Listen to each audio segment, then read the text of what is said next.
Morning to all of you. Welcome to my channel RX pharma chat. दोस्तों, pregnancy period एक ऐसा period होता है जिसमें लेडीज की बॉडी में बहुत सारी चेंजेस आते हैं ड्यूरिंग प्रेगनेंसी। अब ये चेंजेस क्या क्या होते हैं, जैसे कि ब्रेस्ट का बड़ा होना, ब्रेस्ट में लगातार दर्द होना, ब्रेस्ट से सेकंड ट्राइमेस्टर के बाद यहाँ पे एक वाइट डिस्चार्ज होना जो कि बहुत हल्का होता है, लेकिन कई लेडीज इसको देख के टेंशन ले लेती हैं। तो अब यहाँ पे एक चेंजेस और है जो कॉमन है, वेजाइना में होने वाले चेंजेस। वेजाइना हमारे बॉडी का एक ऐसा पार्ट है जो कि कंसीव करने से लेके हमारे बेबी के बर्थ तक बहुत ज्यादा इंपॉर्टेंट रोल प्ले करता है। इसलिए vaginal health during pregnancy, before pregnancy and after pregnancy बहुत ज्यादा इंपॉर्टेंट है। वेजाइना एक ऐसा पार्ट है जो हमारी प्रेगनेंसी में एक इंपॉर्टेंट रोल प्ले करता है, इसलिए वेजाइना की हेल्थ को यहाँ पे मेंटेन करके रखनी ही चाहिए। तो अब बहुत सारी चेंजेस हमारे वेजाइना में भी आते हैं। हर प्रेग्नेंट लेडी को इन चेंजेस के बारे में, जो भी वेजाइना में चेंजेस होते हैं, इसके बारे में पता होना चाहिए, लेकिन 80% औरतें ऐसी हैं जिनको ये चेंजेस के बारे में पता नहीं होता है। अब हम बात करते हैं कि क्या क्या चेंजेस, क्या क्या अफेक्ट हमारे वेजाइना में हो सकता है ड्यूरिंग प्रेगनेंसी पीरियड। सबसे पहले हम यहाँ पे बात करते हैं वेजाइनल डिस्चार्ज की। वेजाइनल डिस्चार्ज 99% औरतों को ड्यूरिंग प्रेगनेंसी पीरियड्स देखने को मिलता है। कई बार तो ये जो वाइट डिस्चार्ज होता है, वेजाइनल डिस्चार्ज होता है, ये बिल्कुल कॉमन होता है, बिल्कुल हल्का होता है और इसमें टेंशन लेने की कोई जरूरत नहीं होती है, क्योंकि ये आपकी हेल्दी प्रेगनेंसी का साइन होता है।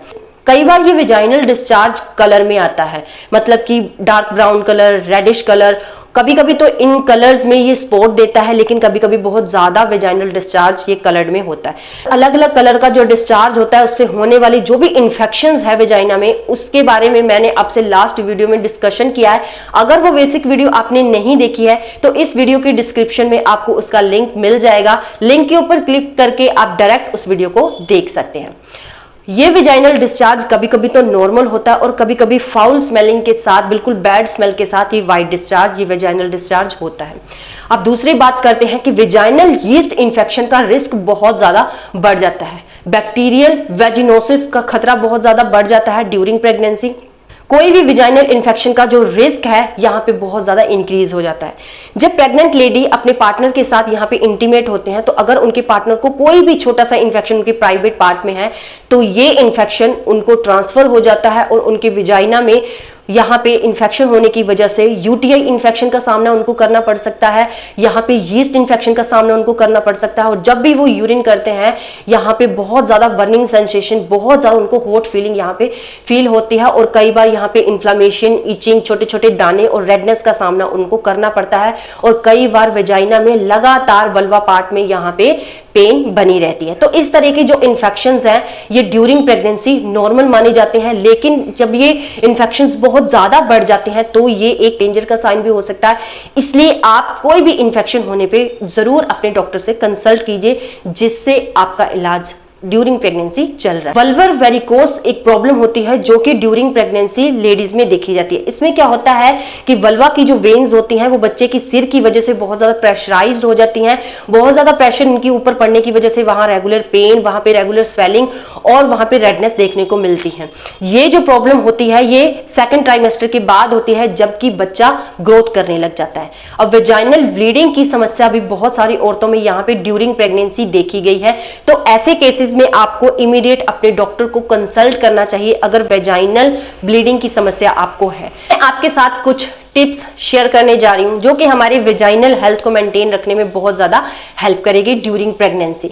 सबसे पहले जब भी आप स्विमिंग करके या शावर लेके या फिर नहा के आते हैं, तो जब भी आपका वेजाइनल पार्ट आपको गीला फील हो रहा है, आपको पहले इसको कॉटन के कपड़े के साथ अच्छे तरीके से सुखाना है, ड्राई करना है, उसके बाद ही आपको कपड़े पहनने हैं। अगर पॉसिबल हो सके तो आप यहाँ पे हेयर ड्रायर का यूज कर सकते हैं। हेयर ड्रायर में कूलिंग सेटिंग करके आप यहाँ पे ड्राई हेयर दीजिए और जब 10 से 15 सेकंड तक आप ये हेयर ड्रायर यूज कर सकते हैं। जब ये आपका वेजाइनल पार्ट अच्छे तरीके से ड्राई हो जाए तब आप अपने इनर वियर पहन लीजिए। दूसरी बात, जब भी आप अपने inner wears during pregnancy use करते हैं तो हो सके तो कॉटन के और लूज इनर वियर यहाँ पे पहनिए, क्योंकि कई बार आपको बेहद यहाँ पे स्वेटिंग का सामना करना पड़ सकता है जो कि आपके इन्फेक्शन की शुरुआत यहाँ पे हो सकती है। इसलिए जितना पॉसिबल हो सके लूज इनर वियर पहने।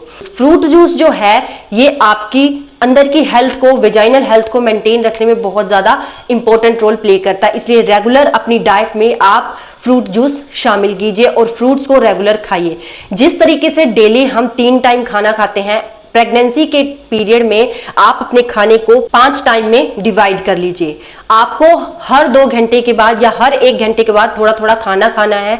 बिल्कुल पेट भर के इतना ज्यादा खाना आपको एक टाइम में नहीं खाना है कि आपको बहुत ज्यादा हैवीनेस फील हो जाए। हर घंटे में या हर 2 घंटे के बाद आपको यहाँ पे फ्रूट चूज कर लेने चाहिए। किसी टाइम में आपको खाना खा लेना चाहिए, किसी टाइम में फ्रूट जूस पी लेना चाहिए। इसलिए आप इस तरीके से भूखे भी नहीं रहेंगे और आपके बच्चे को भी प्रॉपर हर टाइम न्यूट्रिएंट्स मिलते रहेंगे, जो कि उसकी ग्रोथ के लिए बहुत ज्यादा इंपॉर्टेंट है। हरी सब्जियों को रेगुलर आपको यहाँ पे यूज करना है, क्योंकि हरी सब्जियों में भी प्रोटीन्स वगैरह बहुत ज्यादा होते हैं, जो कि आपकी बच्चे की ग्रोथ के लिए बहुत ज्यादा इंपॉर्टेंट है और प्रेगनेंसी के टाइम में आपकी बॉडी में पानी की कमी को दूर करते हैं। इसे रेगुलर ग्रीन वेजिटेबल्स को अपनी डाइट में शामिल कीजिए। भिगोए हुए बादाम जब हम खाते हैं सुबह सुबह, तो ये हमारी बॉडी के लिए अमृत का काम करते हैं। तो इसलिए आपको प्रेगनेंसी में भी 4 या 5 बादाम डेली आप रात को भिगो दीजिए पानी में, सुबह उठ को छील के इनको खाली पेट खाइए।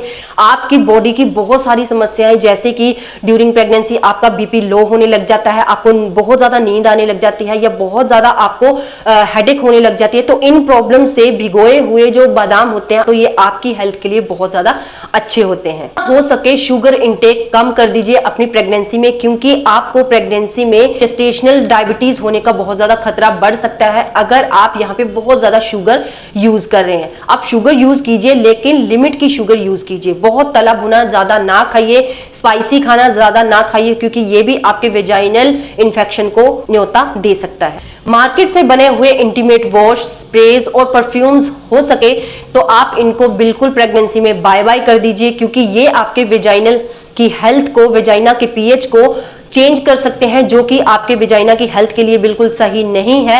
इसलिए आपको बाहर के बने हुए वेजाइनल वॉश, स्प्रेज या फिर परफ्यूम्स यूज नहीं करने हैं। अगर आपको कोई हल्की फुल्की ईचिंग यहाँ पे फील हो रही है, इन्फ्लेमेशन फील हो रही है वेजाइना में, तो आपको यहाँ पे क्या करना है, अजवाइन का वाटर यहाँ पे यूज करना है, जो कि ड्यूरिंग प्रेगनेंसी या फिर पीरियड्स के टाइम या फिर आफ्टर प्रेगनेंसी या फिर बिफोर प्रेगनेंसी बहुत ज्यादा हेल्प करता है आपके वेजाइना की हेल्थ को मेंटेन रखने के लिए। इसके लिए आपको क्या करना है, 2 गिलास में 1 चम्मच आपको अजवाइन डालनी है। अच्छे तरीके से इस पानी को बॉईल करना है। 1 गिलास जब पानी का रह जाए तो आपको इसको छान के एक बर्तन में रख लेना है और दिन में 2 या 3 बार अपने वेजाइना को इस पानी से वॉश करना है। ये बिल्कुल सेफ होता है और आपके वेजाइना को बहुत सारे इन्फेक्शन से बचा के रखने में बहुत ज्यादा हेल्प करता है। जितना हो सके रेगुलर एक्सरसाइज कीजिए, वॉक कीजिए अपने प्रेगनेंसी पीरियड में। जितना पॉसिबल हो सके सेकंड ट्राइमेस्टर के बाद भारी सामान बिल्कुल ना उठाएं, क्योंकि उस कंडीशन में आपकी बेबी की ग्रोथ बहुत ज्यादा बढ़ रही होती है और आपका हैवी वेट उठाना बच्चे को नुकसान पहुंचा सकता है। अल्कोहल लेने की या स्मोक करने की आदी है तो प्रेगनेंसी पीरियड में इनको बिल्कुल बाय बाय कर दीजिए, क्योंकि ये 80% आपके वेजाइना के इन्फेक्शन को न्योता देने वाली बात हो जाती है। ये आपके वेजाइना के इन्फेक्शन को बढ़ा भी सकते हैं अगर आप इनको रेगुलर या फिर कभी कभी अपने प्रेगनेंसी पीरियड में लेते हैं, तो इसलिए इनको बिल्कुल आपको प्रेगनेंसी के पीरियड में यूज नहीं करना है। योगर्ट और दही रेगुलर अपनी डाइट में प्रेगनेंसी पीरियड में शामिल कीजिए, क्योंकि कर्ड में और योगर्ट में यहाँ पे प्रीबायोटिक और प्रोबायोटिक दोनों होते हैं, जो कि आपकी वेजाइना की हेल्थ को मेंटेन रखने में और आपको अंदर से हेल्दी रखने में बहुत ज्यादा हेल्प करते हैं।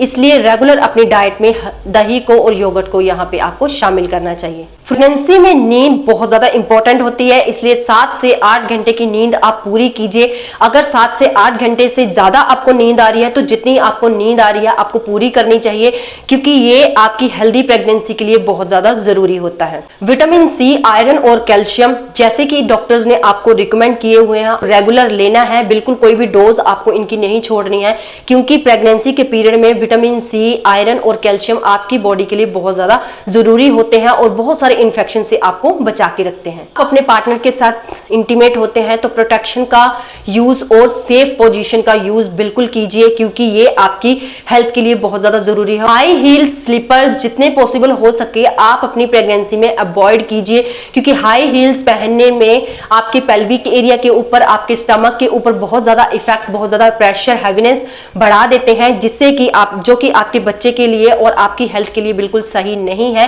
इसलिए जितना पॉसिबल हो सके हाई हील सैंडल्स या हाई हील स्लीपर्स जो है वो आपको बिल्कुल अवॉइड करने। तो गाइस, अगर आपकी कोई भी इंफेक्शन, कोई भी प्रॉब्लम, आपको यहाँ पे वाइट डिस्चार्ज की प्रॉब्लम या और वेजाइनल डिस्चार्ज की प्रॉब्लम आपको बहुत ज्यादा हो रही है ड्यूरिंग प्रेगनेंसी, तो इमीडिएट आपको अपने डॉक्टर से कंसल्ट करना चाहिए और अपनी प्रॉब्लम के बारे में उनसे शेयर करना चाहिए। और जिस तरीके से वो आपको मेडिसिन रिकमेंड करते हैं, आपको रेगुलर वो मेडिसिन लेनी चाहिए। तो आज की मेरी वीडियो आपको कैसी लगी, प्लीज एक कमेंट के थ्रू मुझसे जरूर शेयर करना और एक लाइक जरूर देना। अगर मेरे चैनल पे आप नए हैं, मेरी वीडियो को फर्स्ट टाइम देख रहे हैं, तो प्लीज मेरे चैनल को सब्सक्राइब कीजिए, साथ में दिए गए बेल आइकन को जरूर प्रेस कर देना, क्योंकि मैं रेगुलर अपने चैनल के ऊपर हेल्थ से रिलेटेड वीडियोस को अपलोड करती हूँ। फेसबुक का लिंक और इंस्टाग्राम का लिंक मैंने डिस्क्रिप्शन में दिया है, आप मुझे वहां पे भी फॉलो कर सकते हैं। तो चलिए मिलते हैं नई वीडियो में नई इंफॉर्मेशन के साथ, तब तक के लिए good bye, have a nice day. मेरा मेन मोटिव आपकी अच्छी हेल्थ।